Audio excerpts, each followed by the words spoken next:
3, 2, 1.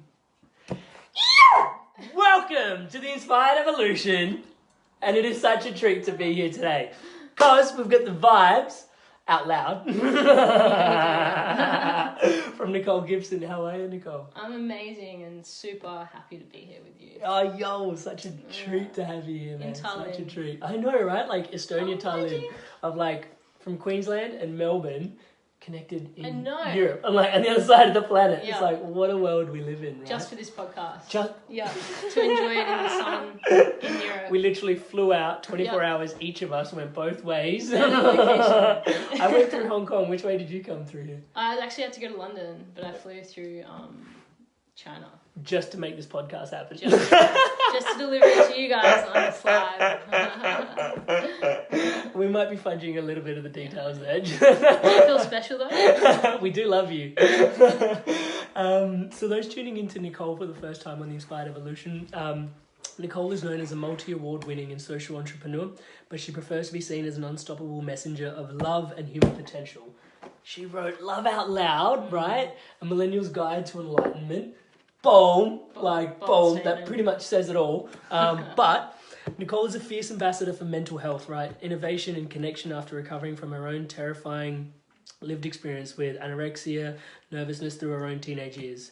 Her journey so far, basically, Nicole was 18 years old. She established a non-for-profit and grew it sustainably while completing multiple national speaking tours. At 20, she was a finalist for the Young Australian of the Year, listed as one of Australia's top 100 most influential women at 21.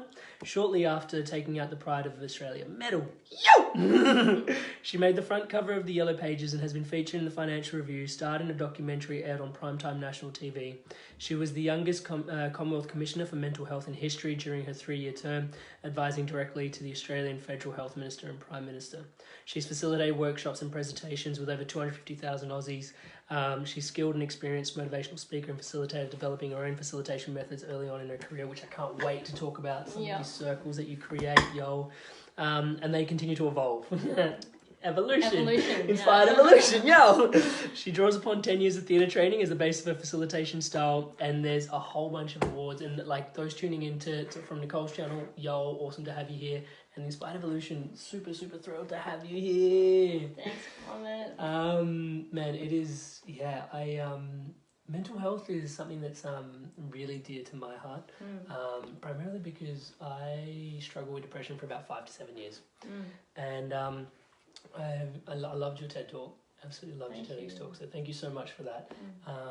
Because it talked a lot about connection, right? And being the fundamental. And when I reflect back on what I went through, basically, I grew up with this thing where I was really dishonest, right?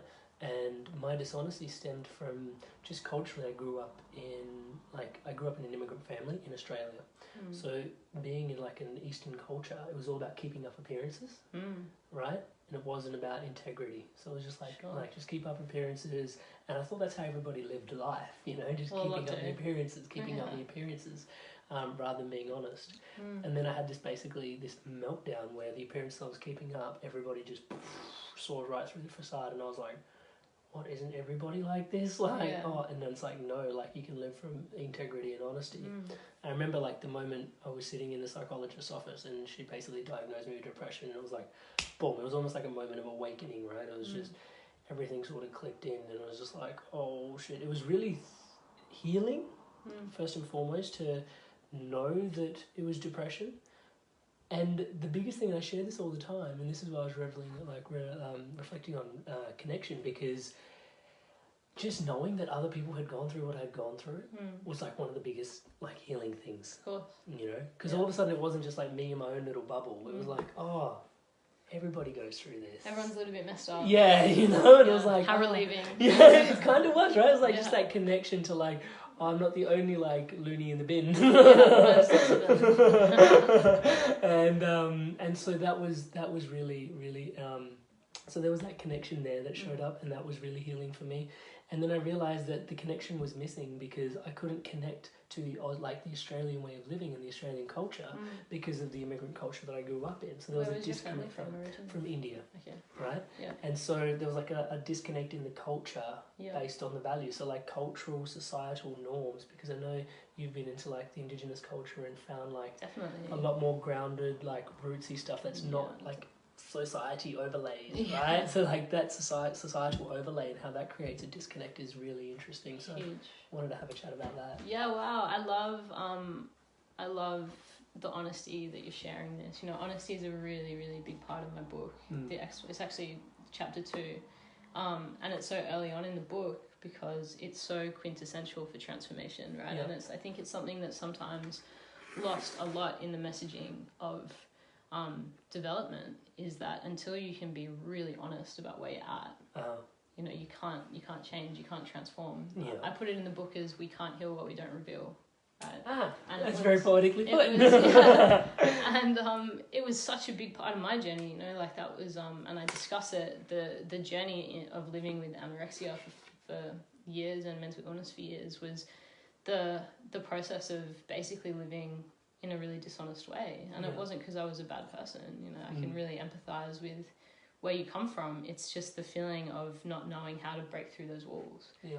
And that ultimate realization of, wow, I will be stuck within these confines of my own secrecy forever unless I actually start to become honest with that. Yeah. And that's sort of a missing link with, it's one thing to sort of think positive and know that you can live the life of your dreams. It's another thing to really face your shit and look at where you're not being honest, because if you're being honest with yourself, then that bridge between, you know, your aspiration and where you currently are becomes clear. So if that pathway is not clear for you, there's something that you're not quite, you know, revealing. Yeah. And being honest with yourself is the starting point of that. It's not about going and, you know, tomorrow making the change and confessing to everyone unless you're feeling inspired to do so, but just start to have that dialogue, and that is integrity, right? Yeah.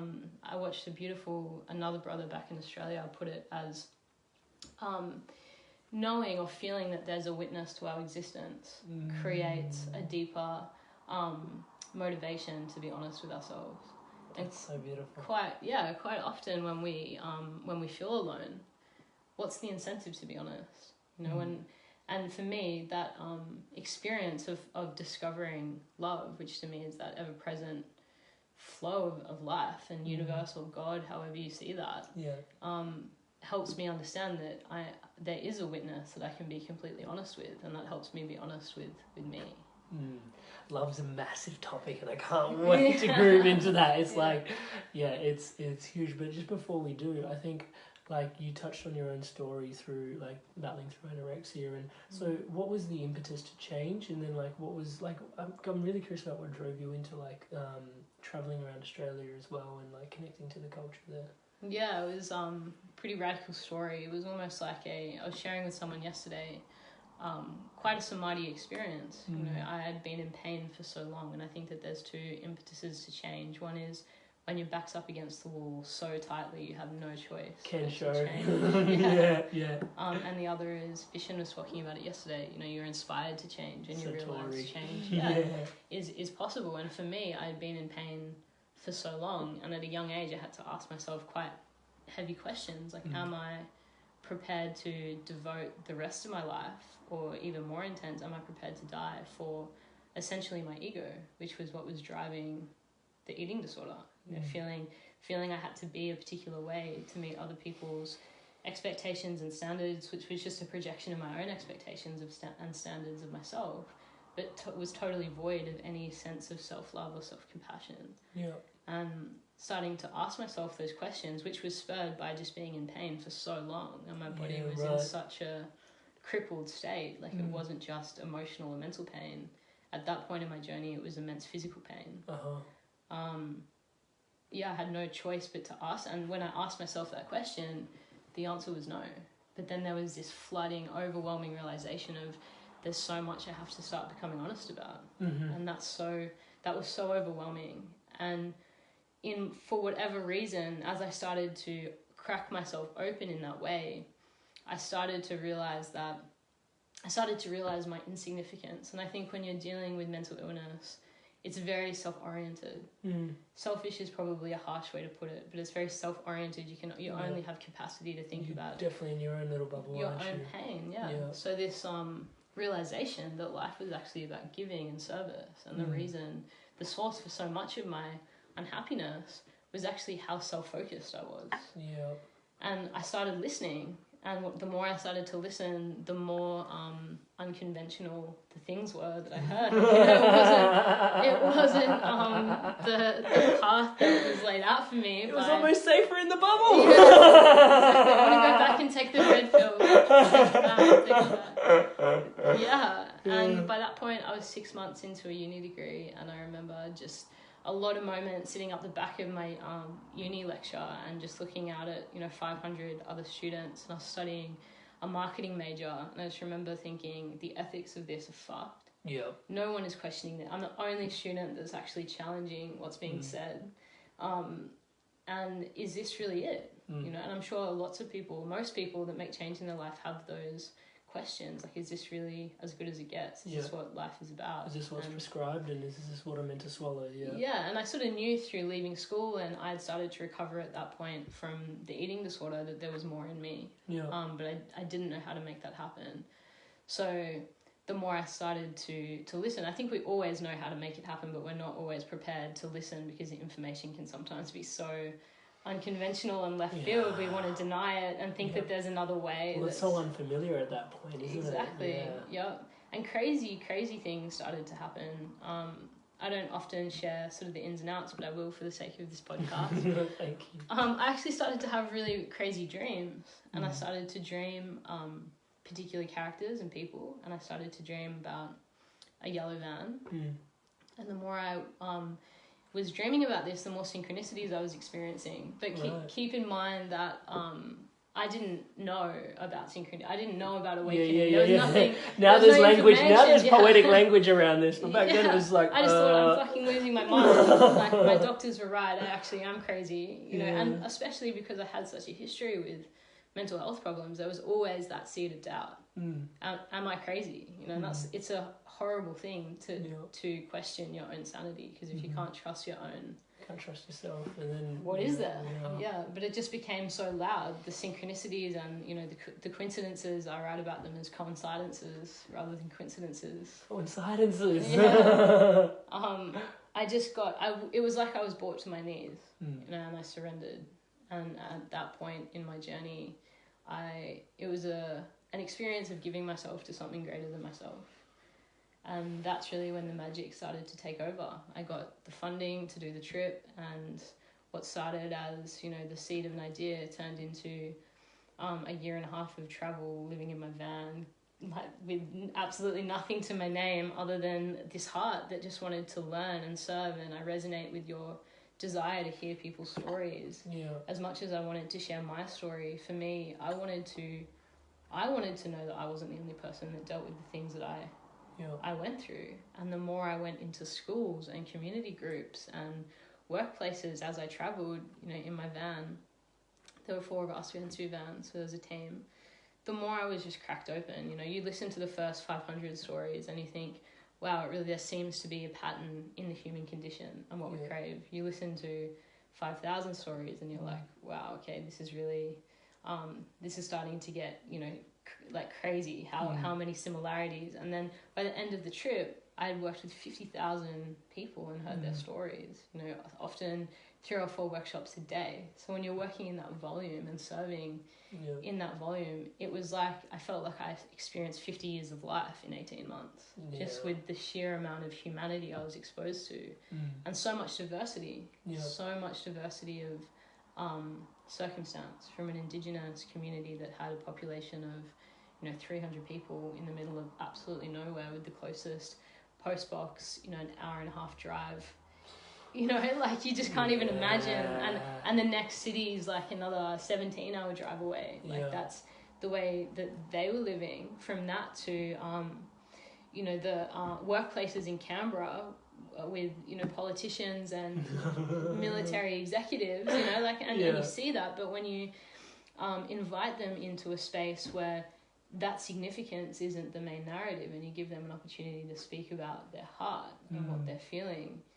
For me, the biggest thing that stood out more than anything was the similarity. Yeah. Irrespective of all of those things, money, socioeconomics, education, family, race, skin color, sexuality, whatever, even past experiences, when you strip down the differences in the story, the desires are the same. I want to be loved, and I want to be heard, and I want to be seen, and I want my life to feel like it has meaning, and that all of the stories could be summarized down to that. And there was just no way I could go back to a normal life after that. It was like, this is it's in our DNA to want this. So why would I ever pursue something or follow a path that was taking me away from that?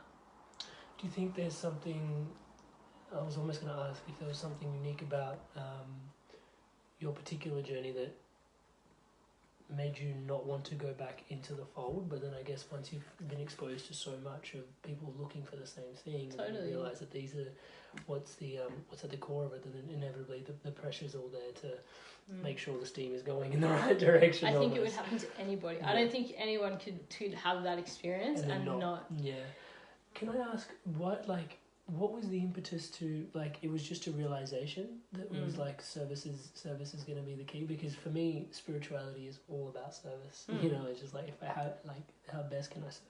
Yeah. And it's the number one thing pretty much on my agenda. How did that drop in for you? Because you mentioned you realized that you were going to go out serving. What was? Yeah, great question. I was so hungry for acknowledgement.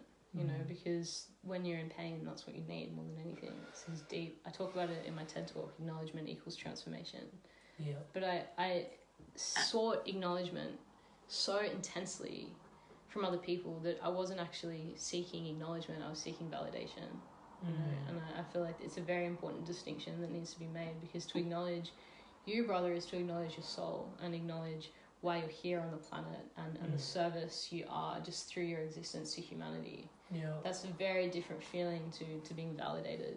Yeah. And when I started to realize that, I knew that if I was seeking validation, I was never going to feel validated. Because it's much more, even in the language you can hear it, it's much more surface level stuff. Yeah. Acknowledgement goes a lot deeper. And acknowledgement begins with you. Unless I could look at the person in the mirror and actually acknowledge myself and my journey, how could I ever feel that or experience that from another person? And realizing that it was this deep reverence. It was like this intense feeling of being humbled, and I became so reverent to a force so much greater than me. And I started to think, all of that pain and all of that seeking, I was not giving at all. No, yeah. And that's I have so much to contribute. Yeah. There are people that don't even have a body to recover and heal. Maybe they've been in a car accident and they lose the ability to walk, and all of those things that are almost said as cliches, like be grateful for what you have, started to be a very lived realization and a very lived experience. And I was so humbled by that no amount of conversation was ever going to do justice to what I felt I had to give back, and the responsibility I had to give back. And when you're at that point, you're ready to take very significant action. And then the fear, it's like I talk about, you won't be able to overcome your fears until your incentive on the other side of that fear is great enough. And I just had this immense incentive. I was able-bodied, I was well, I didn't die from this illness. It actually has a 40% mortality rate. I survived that. I was a survivor, and I had a story, and I had a body which I never thought I was going to get back. Doctors told me that I was most likely going to struggle with autoimmune problems for the rest of my life. I didn't have a period for 8 years. I thought that I wasn't going to be able to have a child. All of these things. It was a miracle that I was able to heal myself. And just the gratitude that I experienced through that, and the reverence, there was no other path for me other than to do something with that. I couldn't sit in an office and do reports for someone. I had to, it didn't make sense for me to do that. And that meant offering that space to other human beings. And the more I honoured the humanity in others, the more significantly my own life was enriched. I love ontology, and so that, what you just shared is really something I'd love to groove with. Is, the more you give, the more you receive, and I know that was like a big, like, you shared on this in your TEDx talk as well, lightly, but I'd love to talk about it deeper. Is I've recently been interfacing, because like I said, service has been a massive, it's everything, and so in that space I've noticed that giving is a lot easier. Receiving is like, what? It's like, we can definitely go through that. And it's like, it's interesting because it shows up in the subtlest ways. Like, someone will give me like, thank you so much for that podcast episode, or thank you so much for even that glass of water, and it's like, I'll immediately repay them with thanks. Yeah. It's like, no, thank you because of this, and it's just like, and they gave me something. It's like a deflection. It's really interesting because, and then it's deep-seated. Isn't it weird? And like, I'm learning to just stand with my hands closed and just be like, honor the fact that they want to give something, and learning to actually like receive that, and how like, this is going to sound a bit woo-woo, but like actually receiving all that energy, because they want. No way is that woo. That's a real thing. But like they want to like return that like energy to you, because they've given, like, you've shared them with them, and like, it's been such a massive process at the moment. I'm still going through it. Well, once you learn to like give and receive with fluidity, that's, arguably enlightenment, right? Because there's this natural symbiosis. And think about, like, you can even practice this now, like, breathe in but hold your breath and don't breathe out, and it feels okay, and then it starts to feel, oh my god, I need to breathe out, oh, I really need to breathe out. The same if you're breathing I don't know what you're talking about. Not me. You're superhuman. Totally, that's profound. Thank you. Continue breathing out and don't breathe in, and it's the same. We're not designed for it to be one way, and that's because we live in an interdependent universe. Like, I rely on your awakening in order to awaken, because as one humanity, you hold a key that I can't see. Your perception is so valuable. So is mine. And for that reason, like, when you can finally understand that, there's no competition. And so many of these destructive cultural narratives come back to this concept of, I need the power, and it's competitive, and I want my brand to be the one that owns love. Like, what a ridiculous thing. It's like, I have an ownership over my perception of love that no one can. That's untouchable. You can't ever compete against that. But what you have to offer is equally valuable. And I think that's, step one of really understanding the importance of receiving as well as giving, because only giving is a little bit, and forgive me for saying this, but it's a little bit righteous, right? Because you give, it's almost like you're saying that what you have to give is of more significance than what you can actually learn from receiving. And to receive someone's gift is actually to allow their perception of the world to be strengthened through you and via you. And that's a gift. To receive is actually, it's a gift as much as it is as to give, as long as it's in balance. That's the key thing. You've got to make sure that it's in balance. And when you look throughout history, I talk a lot about ancient ritual and rites of passage in my work, and it's the model that underpins most of the work I do. And acknowledgement, and I love that you use the word honor, was so embedded in the cultural way, throughout history, that we would honor the sun and the moon, but most important, and the land and the food, but most importantly, we would actually honor each other. Sacred processes of acknowledgement and honoring were quintessential for our development into new life phases. So think about coming of age, right? The boy would be sent to hunt the tiger. He would face his morality, go through this immense challenge and transformation. And what would happen when he returned to the community? He would be celebrated, acknowledged, honoured. And what happens when you allow yourself to be acknowledged and honoured by others and to receive is it actually consolidates the thing that you're giving. Does that make sense? It actually allows you to really concrete that, and it becomes a foundation. Right. Because we need that acknowledgement as humans. Right. You know, we crave it on such a deep level. I know it because I've worked with hundreds of thousands of people, and it's the through line. You know, unquestionably, we all need that. I've never met an exception to the rule. But there's a humility in the way that you can receive that. You know, and if you don't practice that deep receiving of honor and acknowledgement, what tends to happen is you need it anyway, so it starts to actually happen through the ego. And it starts to manifest in whichever ways, you know, your ego likes to sort of act or show up. It might be starting to feel, you know, like a resentment, and that might make you want to sort of have the power or the control. And it can be very subtle. Like the ego is a bit of a snake like that. Yeah, it almost has the same subtle effect as when you started sharing about the ego. I could feel it was more validation and acknowledgement again. Yeah, well, we're seeking it. Yeah. Rather than, like, because when you have people that come up and give in that way, they're offering it. And it's totally selfless. So if you can receive that, you're receiving from that place of purity. But when you're not receiving in those moments, then you still need it, because it's just like the in and out breath. You need to breathe out at some point, so it's going to show up. Yeah. And the beautiful thing about exchange is, you know, I get to sit here and have this beautiful conversation with you. I get to gift you my book as a thank you and an honouring, and that there's an exchange that's taken place, and we both leave and we can feel expanded, you know, and full, and that's enriched, yeah, and that's how we should be living our lives. That's how nature lives its life.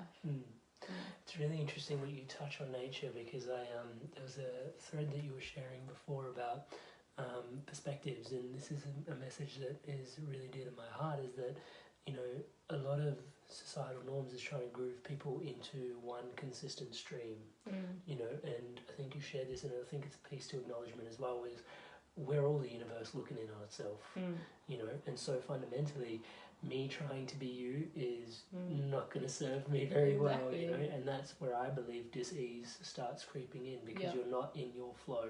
Totally. You're trying to be someone that you're not. But all of us are consistently, like, you know, trying to course correct into something that you know, society is trying to funnel us into.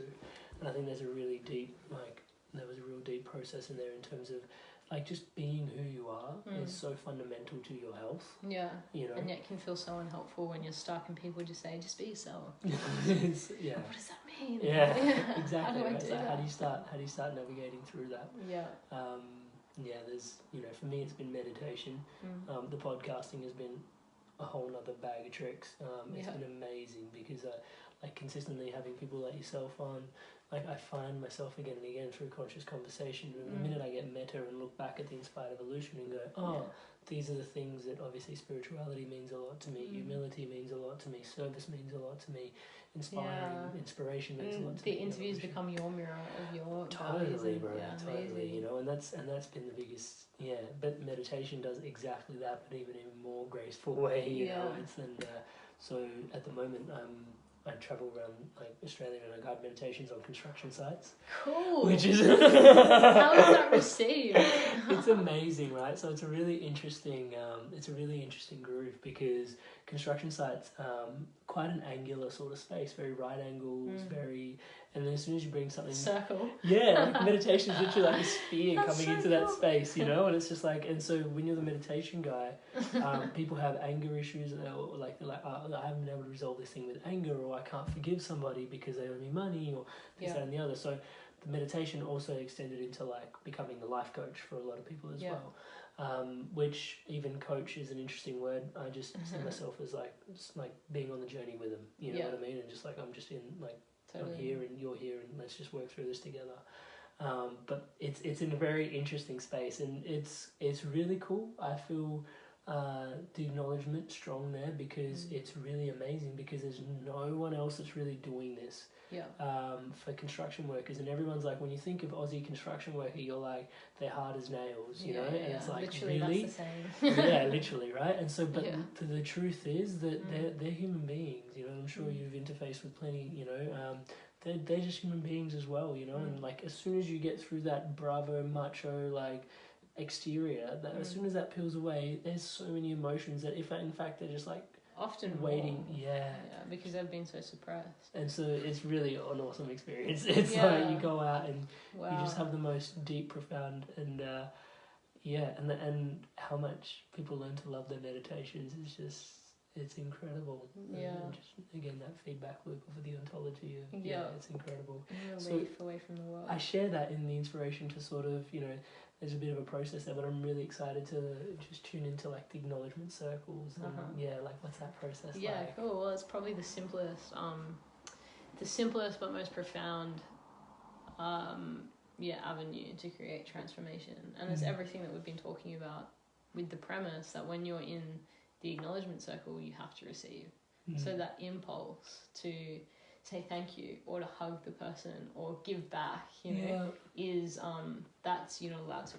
So the sacred practice. Damn it! Yeah. But it's one thing to be acknowledged by one person, right? Yeah. Imagine when you're seen in the middle of a circle, with a tribe that are all one after the other, acknowledging what they see in you, and your job is to just breathe that in and in and in, and it's the best thing to watch. It's like the greatest high. I joke all the time when I'm presenting that my favorite thing to do when I'm drinking red wine with my friends is to make us all do acknowledgement circles, because it's an addictive thing. Because it's hard, like you said, to receive sometimes. So when you can create the space and actually ritualize it, it's like it's a permission. And that's a beautiful thing in itself.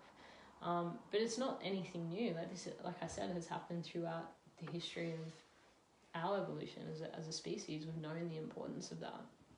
So acknowledgement practices are, in my experience, one of the most powerful ways that you can consolidate any sort of transformation, because what tends to happen is individuals can go through transformative experiences. And I look at Mind Value as an example, and I'm sure this is an experience a lot of these guys will feel. They're going to go back home, they've had this amazing elated experience, and then they have to reintegrate back into their life. Some people might be blessed like we are, and we're surrounded by a lot of these sorts of people, and we get to have a lot of these types of conversations.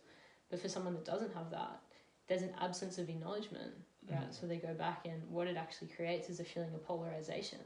So the old, and now the new.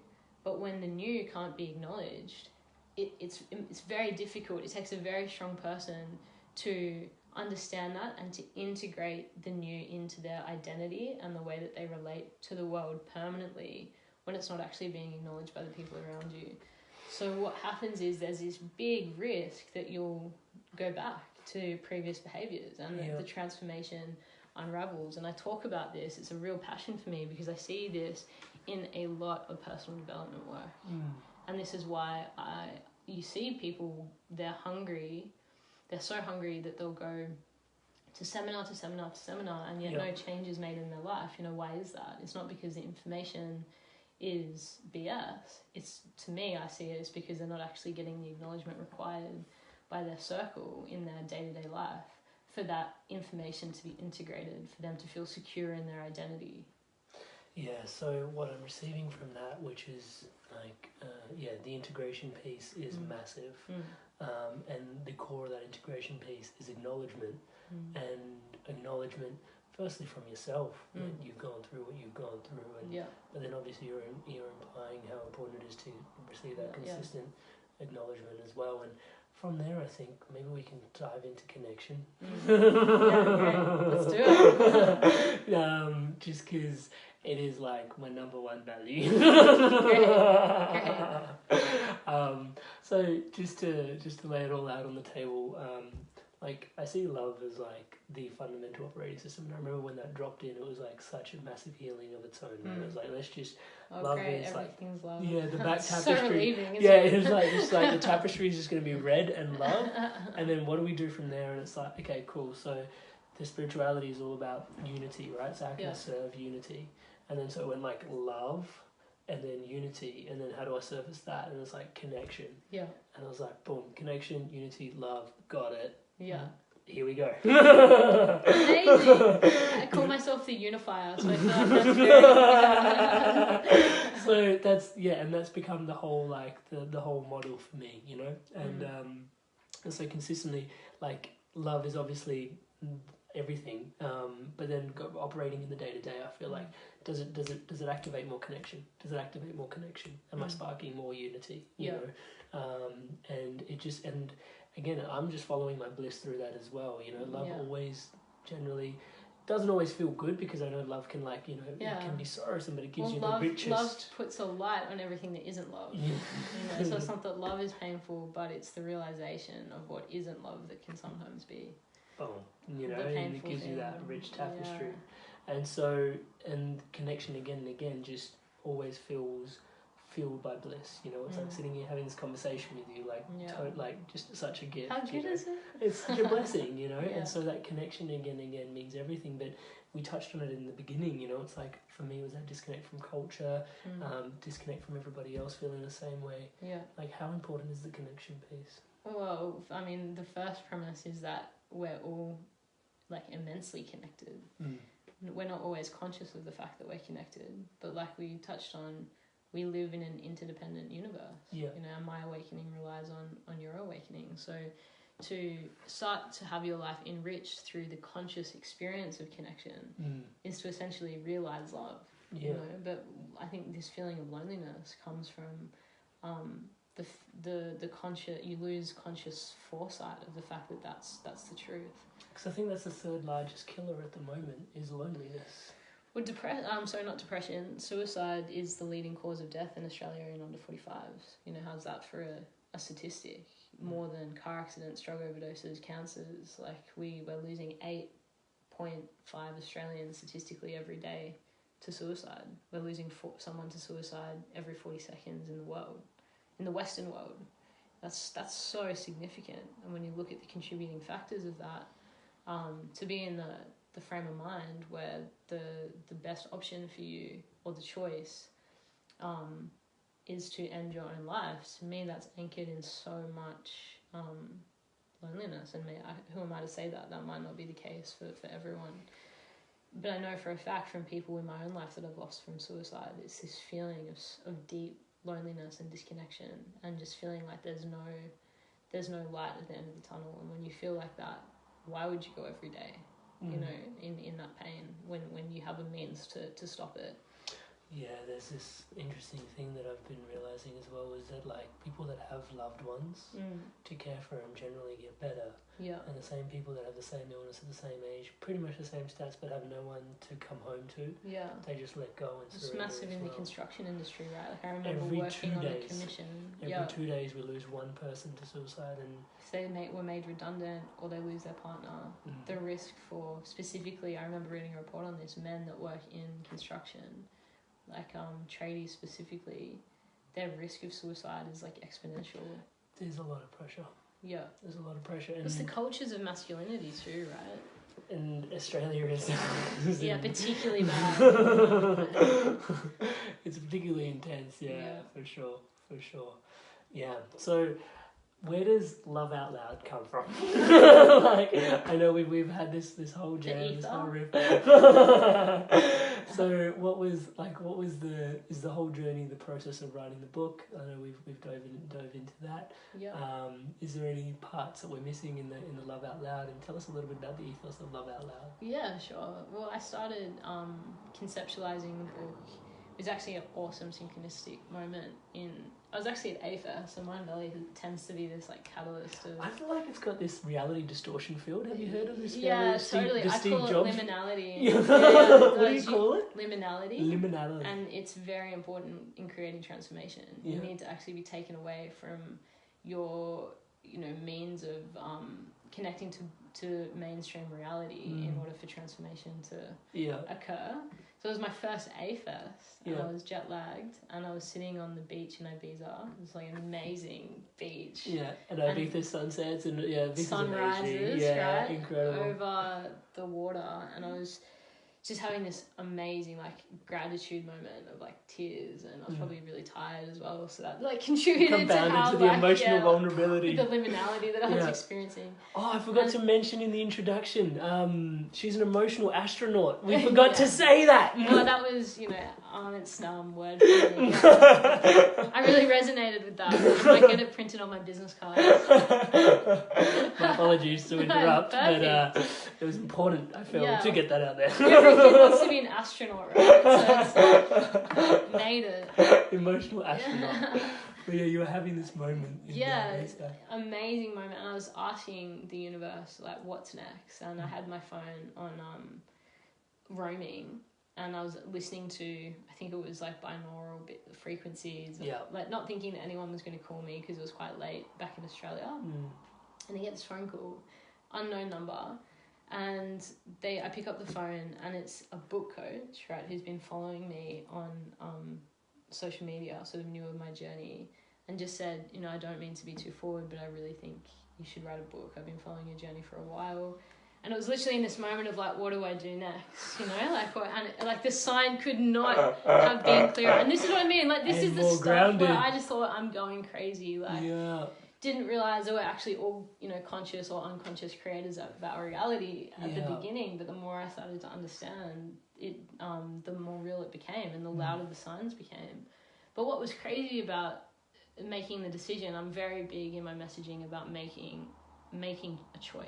Yeah. Because when you make a choice, then the floodgates can open. That's it. It's a linchpin, isn't it? Yeah. You got to decide. There's a quote, I can never remember who it's by, but an amazing leader, and he says there's nothing more powerful than a changed mind. And that's so powerful for me, because when you make a decision, it's done. It's already, if you fully decide, if you fully commit, it's already done. And I notice it with art more than anything. Well, life is art, but when I'm focusing specifically on a creative endeavor, when I decide to fully commit, it starts to write me. Something happens. The whole space changes, right? The whole space internally shifts, and then outside everything starts to shift. Massively. And it was like, I came up with the model, the framework very quickly and intuitively.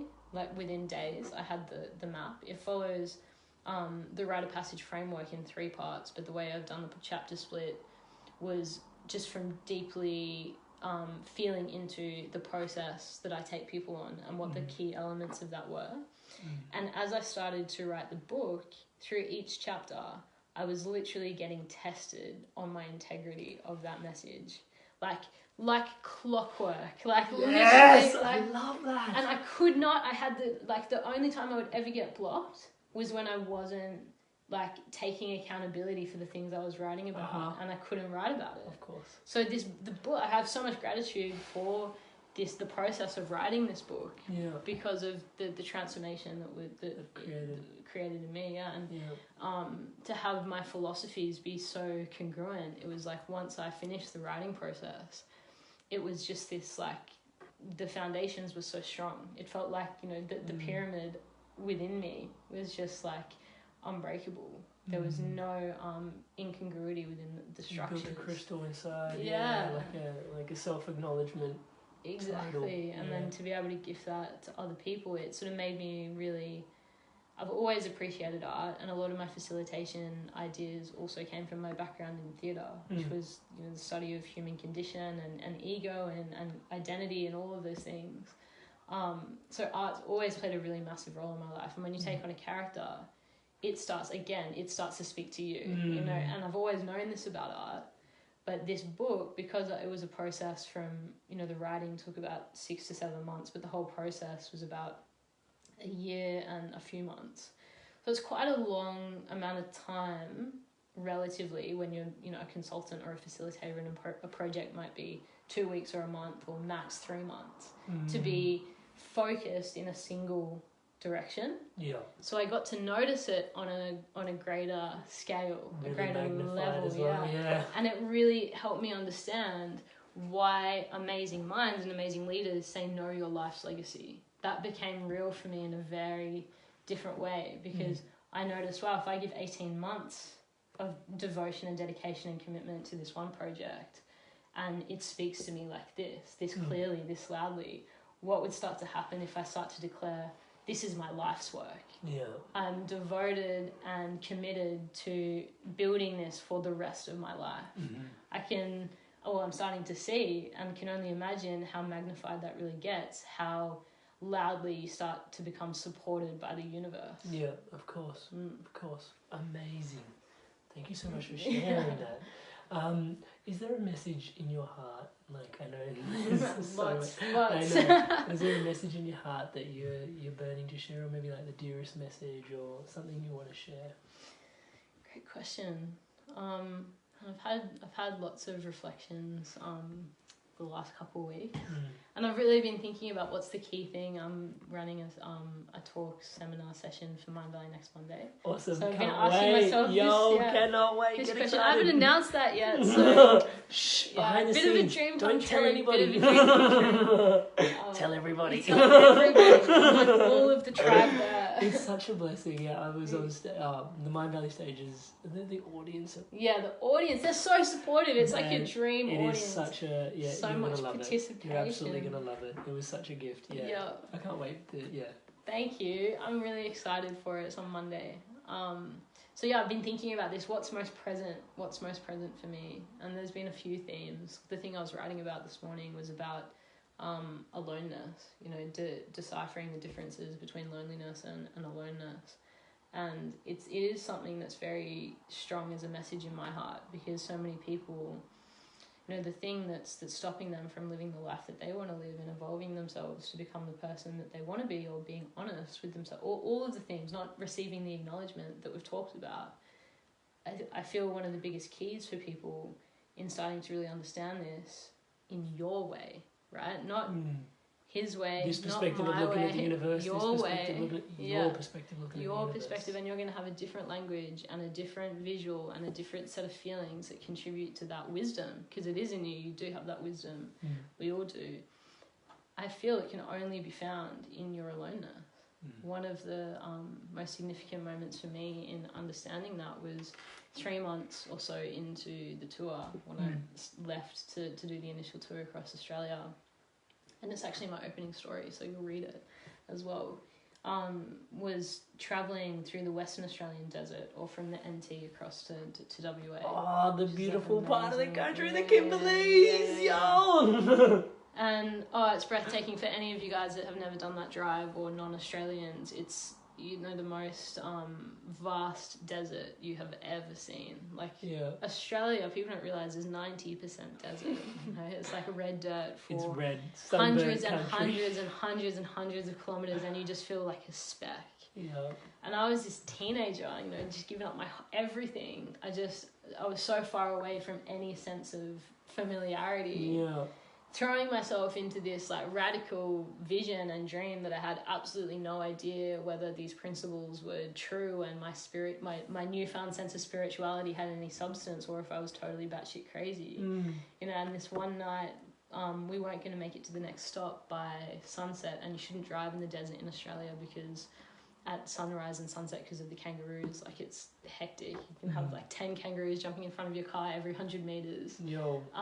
So what we decided to do, because we weren't going to make it, was actually stop and park during sunset, and we sat on the top of the van. It was me and one other teammate, and we were watching this like Lion King style sunset. Yo. And it was just silence. Like, I mean, couldn't hear a car, couldn't hear a cricket, just literally deadly silent. I didn't understand the meaning of that term, deadly silent, until this moment.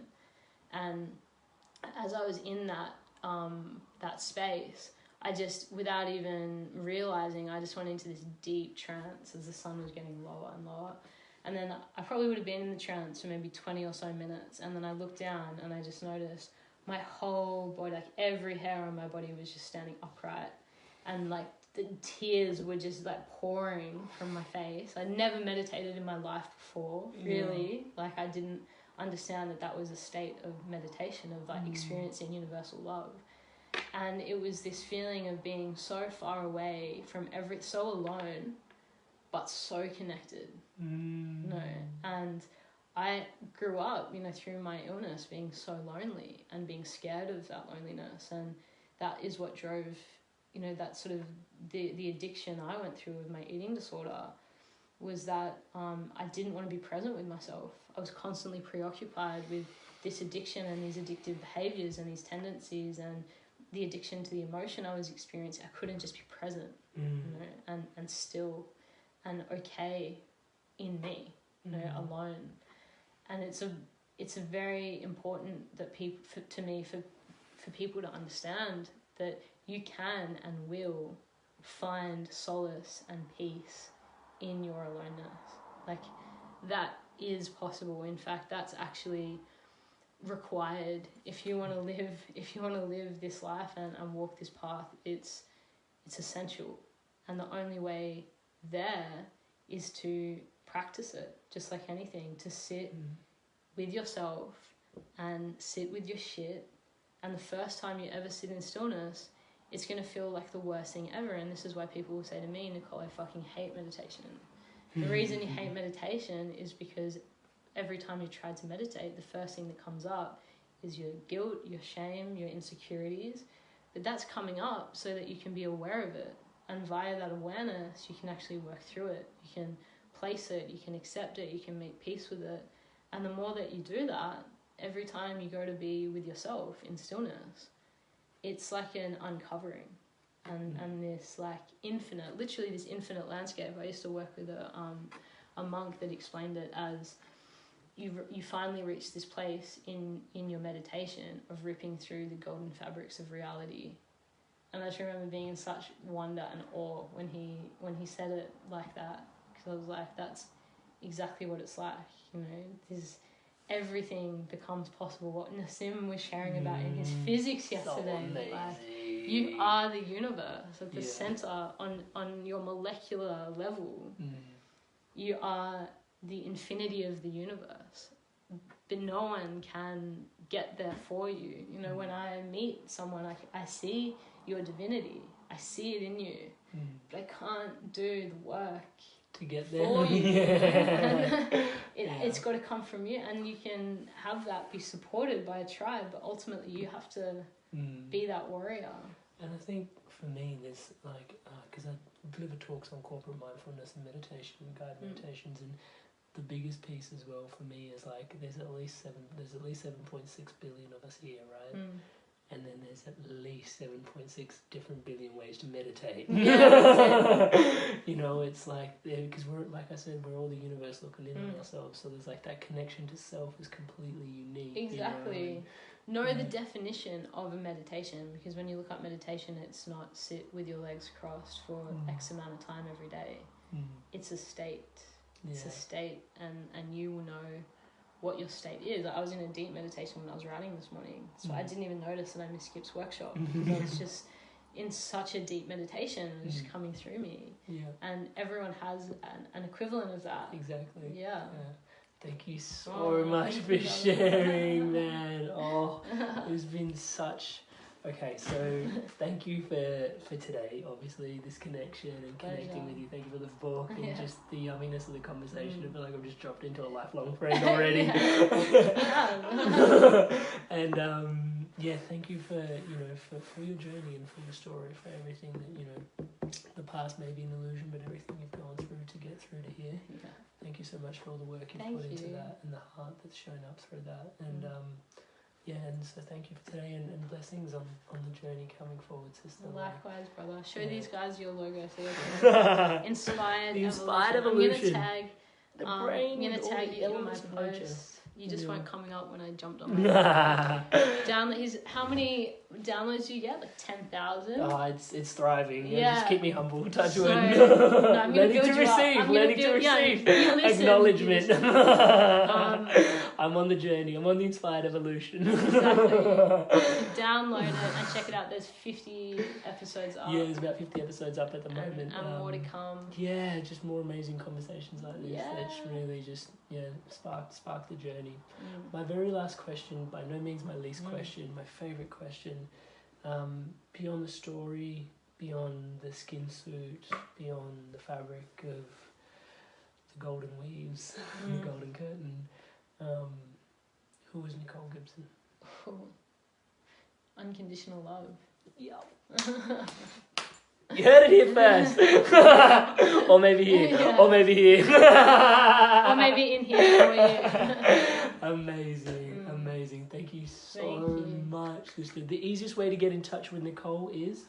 Oh, lots of ways. You can find me on my socials, which is just my name. You should find me, or Nick Gibson on Insta. But yeah, if you want to read the book or engage with the content, you can just jump on my website, which is nicolegibson.com.au. .au, don't forget the .au. Aussie. Yeah. Yeah. Thank you. Bye. Bye, guys.